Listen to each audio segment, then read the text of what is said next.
Well, hello. Welcome to Spindle City Straight Talk. I'm Chip, And I'm CJ. and it is Friday in the Riv, and we got a whole boatload of stuff to cover today, so fasten your seat belts. Am I to understand that there was a tete-a-tete at a neighborhood meeting recently? Yeah, yeah, I got a short clip of the video, and we can let's talk about this to the people, because we have cover up. We've given Coogan a new name, the cover up Coogan. We know he covered up Malone. We know he's covered up everything, and now they're covering up the crime stats because he's kind of like Joe Biden. They finally had to admit after 8 million people came across the border that we got a border crisis, and now they're going to build a wall, but they're going to say, really, you don't want to build a wall, but we had to because the money was appropriated. Well, it's been appropriated since Trump left office. Why didn't you start building a wall? Because it was all politics. It really upsets me by the fact that they're hiding things from the public. It's bad enough when they do it with Malone, but with crime, something that directly affects every citizen in the community. Well, not everybody. If you live in these in the upper echelon, you're oblivious until it does come to your backyard.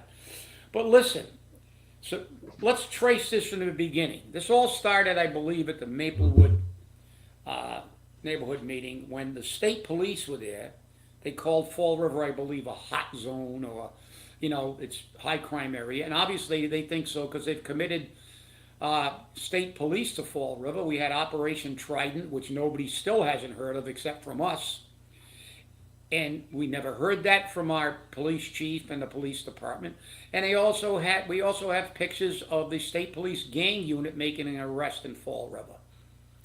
So, yet, what happened? When that came out, and according to a Fall River police officer said we've had 55 shootings. And then at the next neighborhood meeting at the Flint, they were told not to give anybody any statistics, and I guess Carlos dragged it out of somebody that they made 45 arrests, and they came up with some lame excuse like, "Oh, we don't want people to." So some of them it's only like shoplifting. Well, they're all crimes, and as I said before, and you said, they used to print all the crimes and what type of crimes there were in a Herald News. They used to have a crime log, and we should still have a crime log.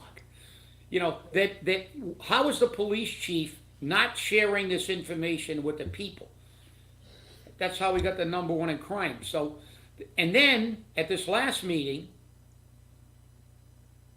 he fundamentally said his office's figures weren't right. He was lying, or it wasn't inaccurate, and that's partially on him. No, it's not partially. It's totally on him because the buck stops there. He's the department head. And he's not keeping the people in the loop intentionally because, in my opinion, he's covering for the mayor. The reality is, I was always opposed to contract chiefs. I fought against it when they went over the contracts. I kept the fire department out. We stayed civil service, the only department in the city that stayed civil service, because I believed that with a civil service chief, if you had a decent chief that was going to stand up for the men and for the people of Fall River, like Leo Stapleton did in Boston, he would call out a mayor and not worry about losing his job, because under civil service, you can terminate somebody, but it has to be for cause, not because they're not preaching your political party line. But the police went over to a contract, and temporarily, when ironically enough, Mike Coogan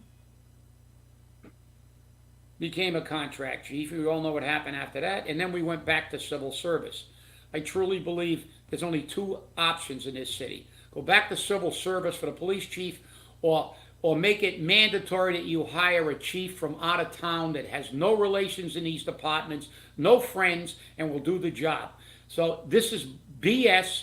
And I guess Sam Sutter went to the meeting, got up and challenged the numbers, didn't get an answer, a really definitive answer. Again, a massive cover up, and trying to ignore the facts. And why not? Why aren't we just look? You have to report it to the FBI. and you should report it to the citizens of your community on a daily basis. We should have a crime log. The police should issue that to tell people, but they don't want to because it goes against their narrative. And that therein lies the problem. The problem is that they have to look for cover like Biden did, saying, oh, there's no border crisis. Tens of thousands of people coming across the border. There's no border crisis. There's no inflation. There's nothing. That's Paul Coogan. Everything is rosy in Fall River. And I'll close with this, CJ, and turn it over to you because I know you got a lot to say about this. But I'm sick and tired of the crap of projection and excuse making from Fall River. The whiners, the whining little snowflakes. Oh, the police chief again. Oh, other people manipulate their numbers. You don't manipulate their numbers? Yes, you do. Yes, you do. Just like the fire department. Some fire departments will, if they don't have a lot of runs and they want to justify their existence, they were saying if 6 trucks went to an alarm, they classified it as 6 runs. Other departments, if you go to an alarm, they count it as 1 alarm, and it has a standard response. Just to fudge figures. And we know police departments. You arrest a guy with 6 warrants. Are you going to make that 6 separate arrests on each warrant, or are you going to classify it as 1 arrest? It all depends. But listen, we know Fall River has used this excuse for decades. Every politician uses that. Everybody hates Fall River. Everybody picks on Fall. They're all lying. This is the best place in the state. This is the best. Everybody wants to come here. Everybody wants to come here. It's the best place. But we heard a judge in Boston say, I'm sick and tired of seeing Fall River up here because they ignore the law. Everybody knows what Fall River is, and in the last couple of weeks, we saw it happen twice. Once when we went to Richard Urban's memorial service, and his own daughter said, I moved out of Fall River because I didn't want to live here. And that's tragic. But then she said how much Richard loved this city. But it shows the opinion of people. Then I also heard at a function, an elected official got up and introduced somebody and said she's from Fall River, but but it's something to the effect that, but she's got class unlike the rest of the Fall Riverites. This is what people think of us, and you know why? It's because of crap like this. They never tell you the truth. They lie their butts off, and everybody looking in on this city sees the reality. That's why nobody's coming down on the train, because they know that we're 335th in education, that we're number 1 in crime, and we're always in the top 10 in crime, and we have no stowers. So yuppies are going to come down, and they don't even have a corner store to go get something in the Flint. They're all going to move into the Flint to the Notre Dame market rate housing and go where? There's not a storefront that's occupied fundamentally in the Flint. These people are delusionary. They live in Never Never Land. That's why I'm giving Paul another name today. Paulie Pan, because he's Peter Pan's little known brother. They live in Never Never Land. And they're going to keep that children's mindset for the rest of their life. Over to you. It's interesting to see some of the comments from Mr. X. I think they're very interesting. But one of the things that I find very interesting was, I wasn't at the meeting. I haven't watched the entire video. But if the chief was saying that the officer who provided those statistics was wrong, then why is he still doing the job? And if he was right, why is the chief lying to cover up for the mayor? When you can't trust your Fall River Police Department, or you can't trust your chief of police, that creates a big dichotomy within the community. It splits the community in half. As it is, the police are not well liked. In Fall River, they've always been well liked. They need money, give them money. They need cars, give them cars. They need equipment, give them equipment. It's always been that way. But all of a sudden now people are saying, but is what the police saying true? Is it accurate? How come Carlos had to drag it out of him?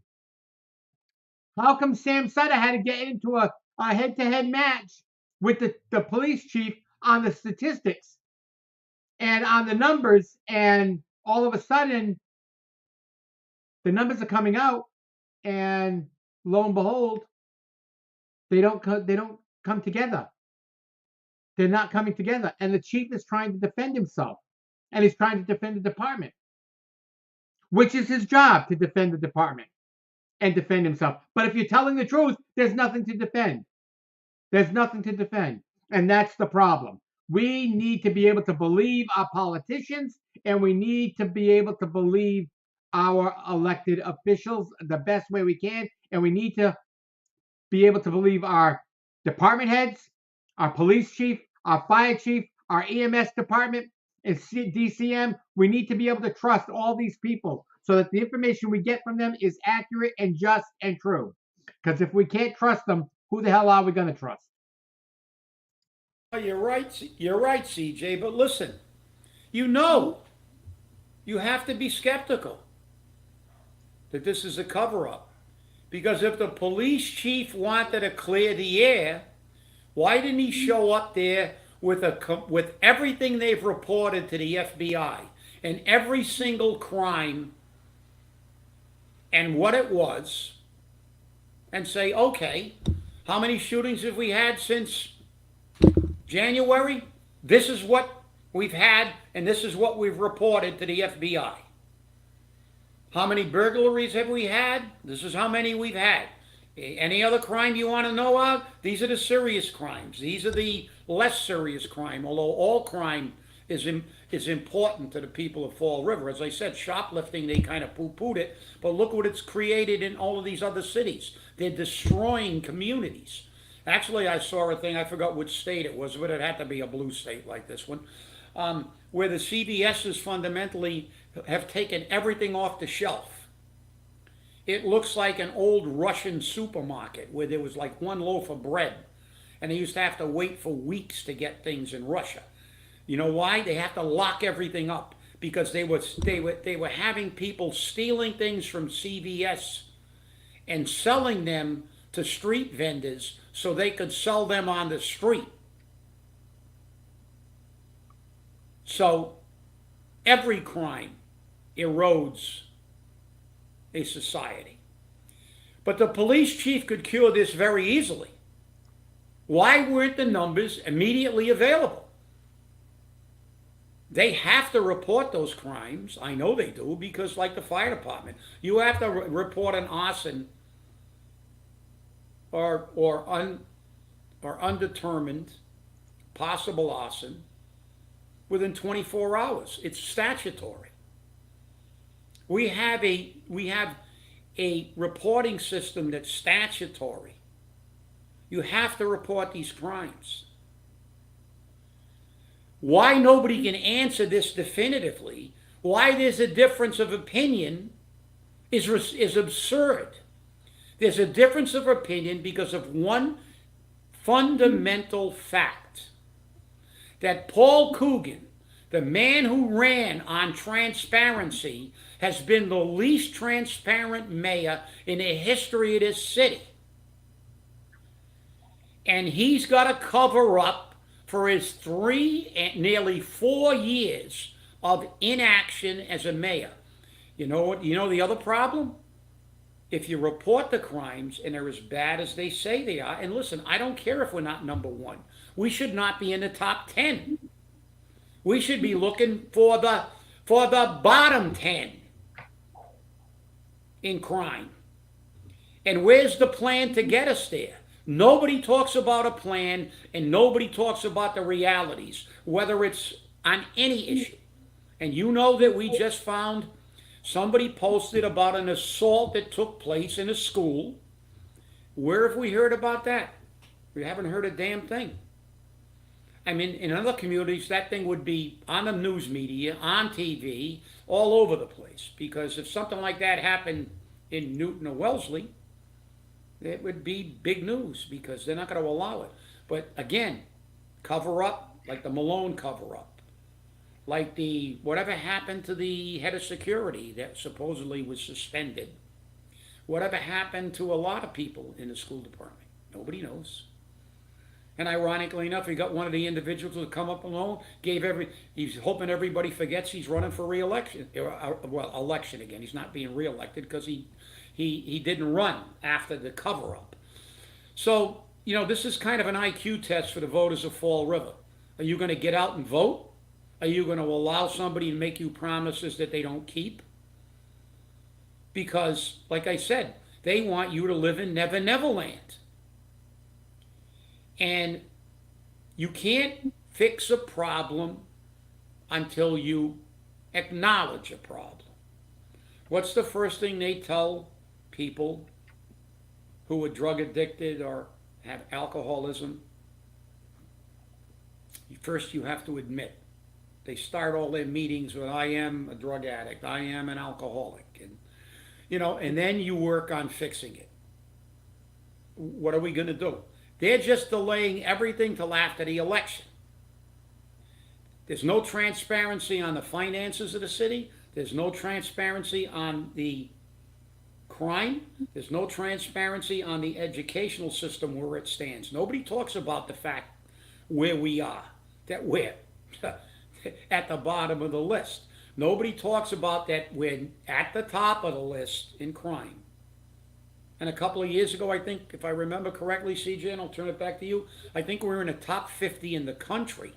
So, listen, to pretend the problem doesn't exist doesn't mean it doesn't exist. And that's what they're doing. They're just saying, let's lie our way out of this till after the election, and then I don't care, because after the next election, if I get elected, I'm out of here, because this city is going to collapse after we get hit with the full Durfee debt override, the diamond, all the jobs he created. He knows he's got this city in a tank, and he's getting out of here so fast, there's going to be a vapor trail coming out of his anal sphincter.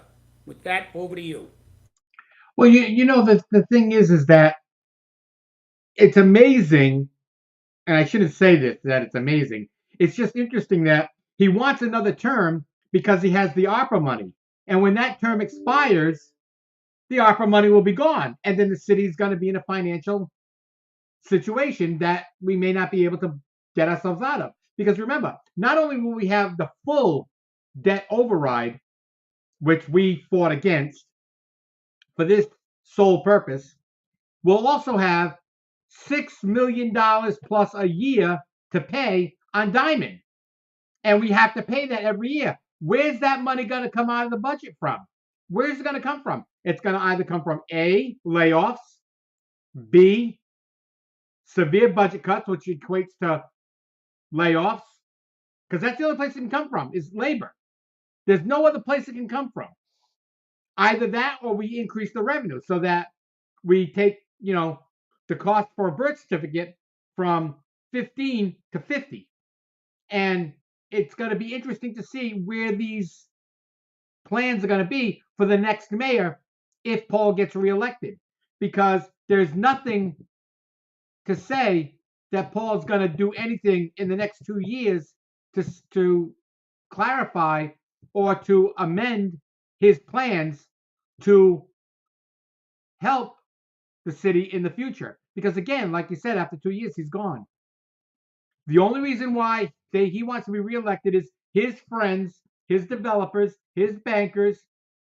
They want him in office so they can get their buildings, they can get their waivers, they can get a building and put 104 units in it and turn around and say, I want a waiver on parking. Let the parking be on the street. Where are you going to put 208 cars on the street? That's why I was very surprised when I saw Duro actually didn't ask for a waiver on parking. So they must have found a way to have the parking in there, because they've also made 90 parking spaces available for the mill building, which they're going to create into a storage facility or office space or something along that lines. I'm not against redeveloping these mill buildings. I'm not against it. Okay? I am against giving friends good deals that cost the taxpayer money. Because remember, every TIF that's given out, every one of them, to every business, to every developer, to everyone, every tax break, every tax in lieu, okay? Every tie, every TIF, that comes out of the property owner's pockets. We have to pay that. So if they give them a $10 million TIF, that $10 million is going to come from somewhere. That $10 million comes off of your taxes. That's who pays that money. That's not just a giveaway. That comes out of the people's pocket. And as long as it comes out of the people's pocket, it's going to hurt us. And we have to be sure that we're aware of that. Sometimes I wonder if people really pay attention. I had a conversation with City Councilor Andrew Raposo in regards to the Bank Street Armory, because the mayor, once again, wants to violate the rules, wants to possibly violate the law, and he's sending back to the City Council another presentation to have them reconsider the vote that they took, the legal vote they took, which said no to the sale of the Bank Street Armory to Alan Macomber. They said no. That's it. It's done. But Joe Camara, in his ultimate wisdom, the dipshit, turned around and said, hey, yeah, Mr. Mayor, I'll put it back and put it before the council again. Hopefully, some people who are on the city council will turn around and say, hey, guess what? The motion for reconsideration has to come from the council, not from the mayor. Table it or send it back. And they should tell Joe Camara, you had no right to put this back on the agenda. None. And if Joe didn't do it, he needs to turn around and tell Allison, don't put things on my agenda unless I've approved them. This is my agenda, not yours and not the mayor's.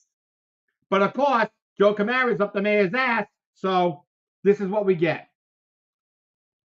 And by the way, Andrew Raposo believes that the Bank Street Armory should be sold to Alan Macomber because nobody can prove to him what the return on investment will be if the city takes the building. The citizens want to take the building. They want to keep that building. He turns around and says, everybody I talked to said, sell it to Alan Macomber. And he said, and that will bring housing, which this city needs. I said, but it's not going to bring the housing we need. It's going to bring the housing for the rich. I said, the poor and undeserving aren't going to be able to get that housing. He goes, well, there's going to be 20% affordable housing. I said, which is going to be veteran preferred. Not that I'm against veterans getting affordable housing. Not that I'm against veterans getting housing at all. Okay? But affordable housing needs to also be made available for the non-veteran, other people in this city. And Paul doesn't want to do that. And there's no guarantee at all, none, that Macomb is going to give us 20% of the units for veterans affordable housing, unless he's getting some money from CBA. Chip? Well, listen, now you know why Andrew Raposo got Paul Coogan's endorsement. Apparently, we had high hopes for him, but he's a total disappointment. You don't look for return on your investment. This is an investment in a community.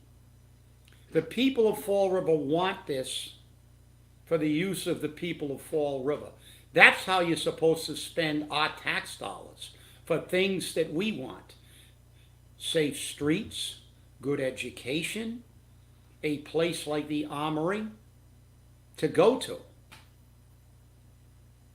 He's not representing the people. He's talking like a developer. He's talking like somebody that's worried about a return on his investment. Well, we want a return on our investment. I'm not paying my taxes and paying his TIFs and paying all the other bonuses he's getting. That's not why I pay my taxes. I want safe streets, a good educational system, and I want the people of Fall River to be a priority, not a return on my investment. We need a bare bones government, and a government that's directed at giving the people a better quality of life. Because these people are delusional. They're absolutely delusional. Market rate housing is going to bring people here? A city, when everybody knows, they look at crime and education. Where are they going to come? You're the principal of the school in the Flint. Take a walk up to the top, to Pleasant Street. Tell me how many stores these yuppies are going to shop in, Andrew. What are they going to wait 17 years for us to develop the city? You don't run a city on promises. You run a city based on fixing what's wrong first. We don't have people with jobs. Nobody cares about that. They talk about economic development. The economic development is getting our workforce reemployed, like they did in Rhode Island, like they taught people to weld and got them high-paying jobs at Electric Boat. We don't have, the city was full. It wasn't Newton, but it was a nice city. Every single store on Pleasant Street was occupied. Why? Because everybody got a paycheck and everybody was working. But these politicians keep spinning these things. Oh, it's going to be beautiful. Oh, the train's going to bring everything down, even though, even Roderick said it's not going to cure anything. Everything's, a promise. Never Neverland. Alice in Wonderland. Let's go down through the looking glass and make promises. And I'm gonna And remember, Chip, they make these promises, and the train's coming, and now the train's coming in another year. Okay, and then another year, the train's coming in another year. It's gonna hear it. And as a matter of fact, I just received in my email this morning from Master List, says MBTA podcast bungo inspires all sorts of content recommendations. They had a podcast that came out, and I guess somebody started exposing too much of what's happening at the T, like the Green Line tracks are 3 inches too short, and that's why the trains can't move over 3 miles an hour. This is what happens. Okay, as long as we're not getting the truth, this is what happens. And we're not getting the truth from our politicians, obviously from our appointed people at the MBTA.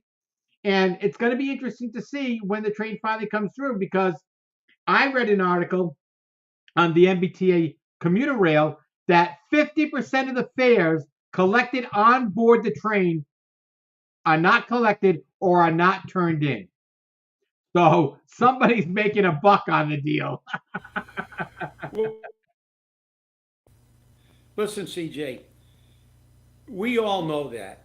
And we all know that this BS about the T. The T is the worst run, and that's saying something, in the state of Massachusetts, and especially in government. It is the worst run public entity in the state of Massachusetts. We broke the T story a week ago, or a week and a half ago, because nobody watches Boston stations, because the T's always on air constantly. They're a giant bunch of screw-ups over there. They're billions of dollars in debt. And Colin Dias and Nelson Vasquez put on a very good PowerPoint presentation. It was poorly attended. And they conned you again. They conned you again, like they did with the charter, like they do with everything. But I'm going to tell you something. You know I love quotes. And the only way to move a city forward is to listen to St. Francis of Assisi when he said, first do what's necessary. And we don't do that. All we ever do is promise it's going to get better in the future and let everybody wallow in poverty. First do what's necessary. Then do what's possible. And before you know it, we may be doing the impossible. But politicians never do anything about what the problems are. They only promise they're going to do something and tell you how good it's going to be later on down the road. The T's coming. It's going to fix the city. The battleship's coming. That's going to fix the city. The Derby horses, the carousel is coming. That's going to fix the city. The Bounty, Route 24, I-95, you name it. Calling it a gateway city. I can go on for another hour with all the labels they attached. We still got a per capita income of $28,000 and a household income of $49,000. Well, I got to segue because I know we're not time restricted, so we're going to give them a little bit more time. Because today, another one of the cabal that loves to cover up and completely try to just dismiss, because they won't use the word affordable housing, they gag on it. If they try to say it, it's I can't do it. So today, Alan Sylvia was on the radio saying, well, yeah, because I guess he's getting complaints from his constituency. So let me tell you, constituents down in the South End, your rep is full of crap. We do not need workforce housing. We need affordable housing because Paul Coogan and apparently your state rep doesn't know the difference between public, still doesn't know. And I truly believe that Paul doesn't know because he doesn't care. But I can tell you what, all the developers know the difference between workforce, public housing, and affordable housing. Because workforce housing Fall River people will not be able to afford work. The same people you're trying to con people that's going to help are not going to be able to get into workforce housing because workforce housing rates are predicated on an area. And there's nothing in the area of Fall River that doesn't have nearly twice the income of Fall Riverites. So just like when Kenny Fiola said, even people with vouchers won't be able to afford the rent, workforce housing isn't going to cure the problem, Alan. Affordable housing is needed. Workforce housing is based on this area. I think the last time I checked, Somerset's household income was over 80,000. Ours is 49. Westport's was around 80 grand. And the other communities, Taunton, all have much higher income. So when they set workforce rate housing, it's based on the area. So guess who's at the bottom of the food chain? Fall Riverites. People, you gotta get to the polls. Look what they've done on a national level. They're doing the same thing to Fall River. They deny everything until after the election. Like I said, Biden's denied the border was open, and now because it might cost them the election, because people are finally realizing after they're all over the country that we got a problem. And they're still denying there's no inflation, even though 61% of the people are living paycheck to paycheck. This is about reality. And as Francis Assisi said, you got to do what's necessary. This city will never get fixed as long as we keep saying the promises. And we know the promises, the checks in the mail, and there's a whole bunch of other ones that are never used. You can't use them on the air because they're a little bit too risque. But the reality is, this is all political BS. Where's the transparency? Tell us how many shootings. Tell us what you've reported to the FBI. Tell us exactly where we stand in education. You won't, because it might cost you the election. So I'm going to turn it back to you, CJ, to wrap it up, because I'm telling you what, the people have got to rise up if they want, and good, I'm glad that Sutter showed up and challenged the police, and I hope that all these city council candidates and mayoral candidates and school committee candidates we start hearing them. There's only about 5 weeks till the election. I want to hear some of these people come out and say, I care about taxes. I care about the people of Fall River. I care about the Armory. These people don't give two shits about you. And that's the reality. And and that's the sad part about it. You're absolutely right. So far, it's been a very quiet election season. Nobody has said anything because they're afraid of what they might say. because people like you and I are going to turn around and shove it right up their backside. And I don't have a problem with that. So remember, you've got to hold your politicians accountable. You've got to make sure that they know where you stand. And when you go to the ballot box, if they don't represent you, don't put that dot next to their name. Go to somebody else. There's 18 people on the ballot for city council. I say don't give them to Joe. Don't give them to Linda. Don't give them to Brad. I'm at the point now where I'm just about ready to say don't give it to Andrew. Okay, I know not to give it to Laura Washington. I want to give it to the new people. Bring the new people on board. Let them have a chance to make a change in Fall River. They can't do any worse than what we've got now. That's for sure. Well, I want to thank you all for watching today. And remember, stay safe, stay angry, and hold your politicians accountable. We'll see you on Monday.